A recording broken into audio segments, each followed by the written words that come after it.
Hey, what's up guys? Welcome to the channel. Today I want to talk to you guys about what I've learned in 1 month of playing the keyboard and the piano.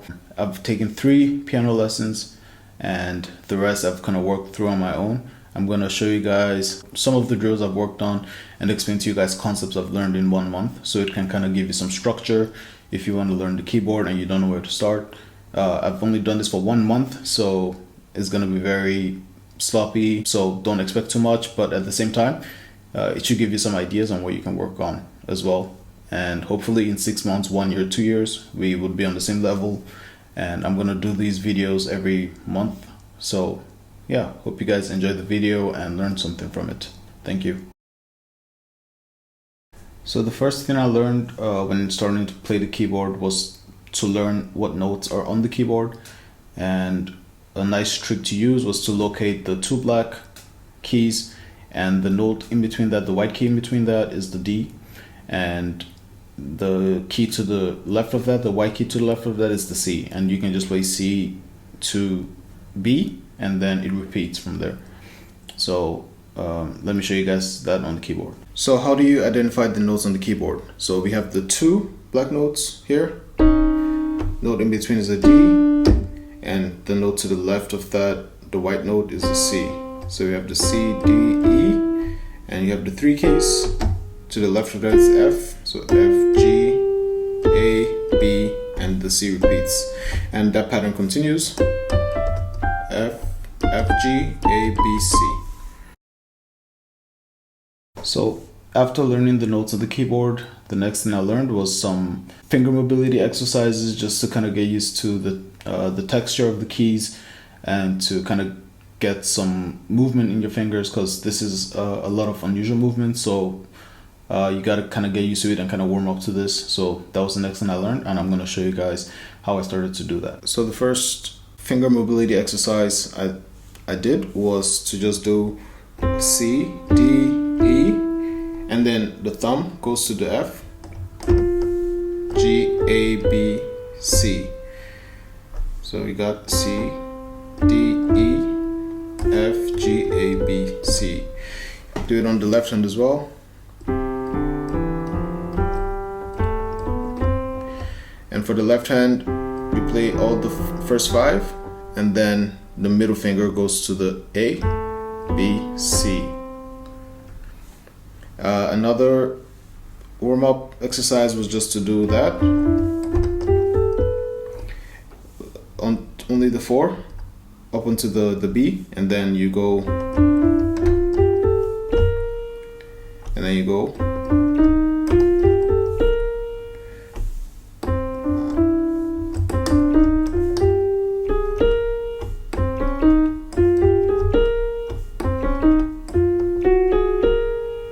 and don't forget to practice your left hand as well. For the left, we're going to start on the E. You're going to go,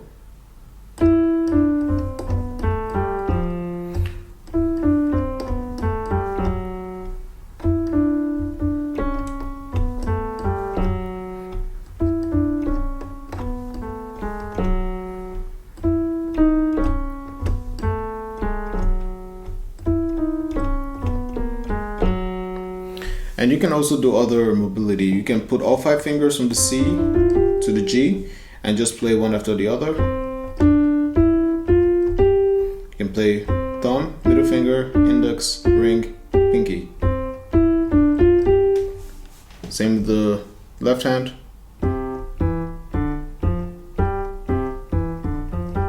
And you can mix it up, do whatever you want. You can do 1, 2. And just kind of like play around with it and just get the fingers moving. So after learning some mobility exercises and some coordination exercises for the fingers, the next thing I learned was to get a bit of theory going. So I learned the C major scale, which is quite easy because all you have to do is play the white keys from the C to the B, and that's the C major scale. So that was the next thing I learned. And obviously I repeated some of the finger movements, mobility stuff on that scale. So yeah, that should be the next thing you should learn as well. So to practice the C major scale, so the C major scale is all the white keys from C to B. So you just go C, D, E, And you've already kind of practiced this in the warm-up before, and do it for the left hand as well. And that's the C major scale, very simple. Just practice that when you're bored, just like, whatever, like,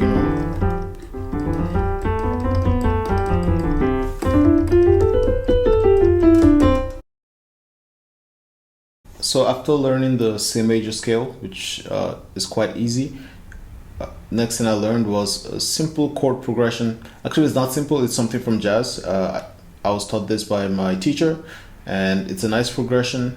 So I just work on this because it's quite complex, actually, not simple. But it kind of like gets you to have a feel for what you're going to eventually be doing. So I'm going to show you guys that on the keyboard. Okay, so to practice the chord progression, the jazz chord progression, I learned was to play the D on the root, and then the F, A, C, and then the E. You play that once, then you go to the G on the bass notes. This is the G right here, and then all you do is move the middle finger to the B, so together, and then play the C on the bass, and then you play the E, G, B, D. So if I get that correctly, I don't know, like it would be like,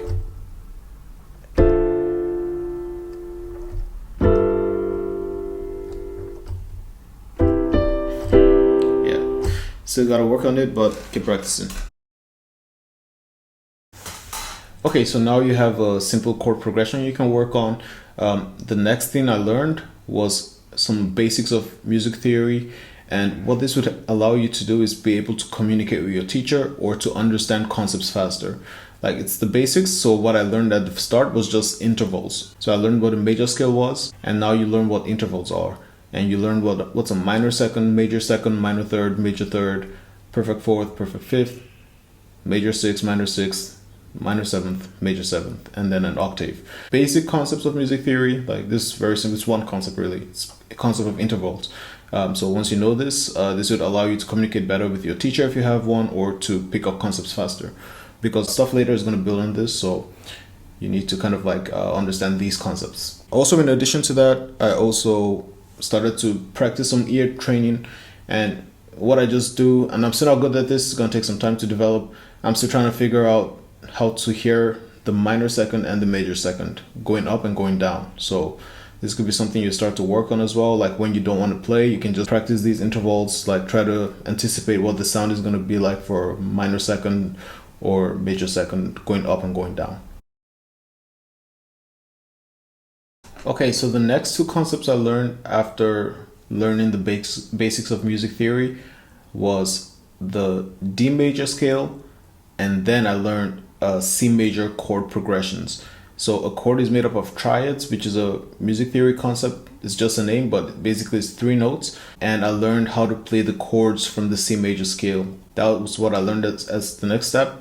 And then I learned the D major scale, which I was practicing that. And the good thing about scales is you don't really have to be fully alert to play them. Like once you play it once and you know what keys are there, it's a matter of repetition. So if you're not really in the mood to like learn something complex, or really to work hard on like doing something, you can just kind of like spend some time just practicing your scales, and this would help with finger mobility, coordination, and stuff like that. So I'm going to show you that on the keyboard right now. Okay, so now I want to show you C major progression, chord progression, and it's just going to go. We start with the C, E, G.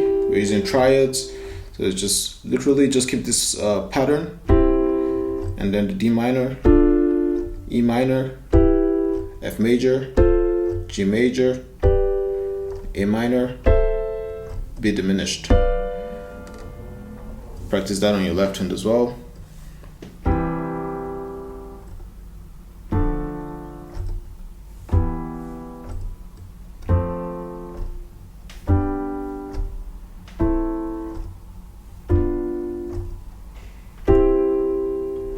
And then also the D major scale. So D, E, F sharp, G, A, B, C sharp, D, D. and you go D sharp, C sharp, B, A, G, F sharp, E, D. It's a D major scale. Do it on the left hand as well. So as the next step, I kind of had some basics of theory down, and I was kind of like looking to get more creative with like my practice. So I looked to YouTube as a great resource. So I found some very basic, simple patterns you could play, and I'm just going to show you guys one of the patterns. If you're interested in knowing some other videos I watch and I've kind of like practiced, you can leave a comment and I'll maybe send a link, or if I get enough like requests for this information, I'll just put it in the description. Let me show you on the keyboard one of the patterns I learned. So here's the YouTube pattern I learned. So I have a looper pedal, I have a sustain pedal for that. There's not a guitar. So just step on that, and we're playing the C, G on the bass, and we have the C, D, E, F, fingers on the C, D, E, F to G, and we're just going to play it one after the other. So C, G,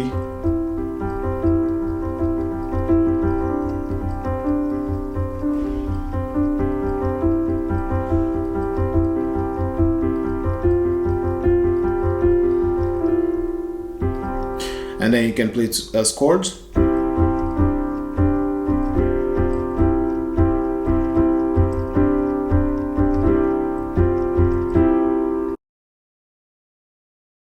So the next thing I actually started to work on was, after observing some videos and watching people play the keyboard or piano, I saw what their left hand usually does, and they play the root notes of the chords on the left side, on the bass notes. So what I started to work on was just playing the bass octaves of all chord progressions, just the bass notes. So I'll show you on the keyboard, but it would be like you would play the D and the next D an octave higher, I guess. So I'll show you guys what that looks like, and this is just a good exercise if you're not really in the mood to learn something complex again. Like, it's just nice to switch between the different root notes of any chord. So you can just play the like 2 C's, 2 E's, 2 F's, and 2 G's, and back to 2 C's.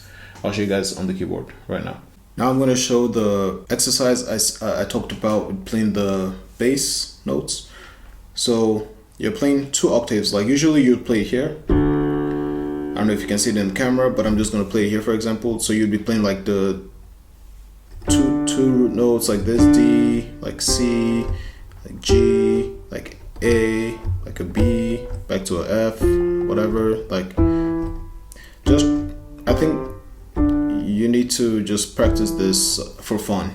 Eventually in the future you're gonna need this a lot, because like I said, I see a lot of people doing this, and when they play, they play the root notes like whatever, like that. So it's just a nice drill to just practice. Okay guys, so I've taken you through 1 month of what I've learned. Feel free to replicate this process. Try it, leave a comment. Let me know if you found it helpful. Let me know if you're seeing progress as you work through some of these exercises. And it would be very nice to know that this also gives people some idea. So if you like this video and comment, and you can kind of help somebody who's had the keyboard or had a piano and has been wanting to learn but doesn't know where to start. Because sometimes the problem with other YouTube videos is you see somebody who's like a professional, has like 10 years of experience playing something, and you think, oh, you can just replicate it, or you want to learn songs. But I think in the first month you don't have enough coordination, and you don't have enough repetition to even play songs. You might know very simple melodies, yes, but to play actual songs like correctly, it's probably not going to happen in the first month. It might if you're extremely talented, but I think the first thing I thought the first thing I should work on was to get some coordination going. So all my practice has been focused on coordination and replicating stuff correctly at the start. Everything you practice at this point should be super slow or medium slow. You know, you shouldn't try to be fast playing any scale. Even the C major, you don't have to be fast playing the C major scale. It's all white keys, but there's a transition, you know, in the finger. You have to practice this slowly so you get the right motor movements of your fingers correctly the first time. And that's the video, guys. Leave a like, subscribe, and share the video, and leave a comment. Thank you for watching, and have a good one.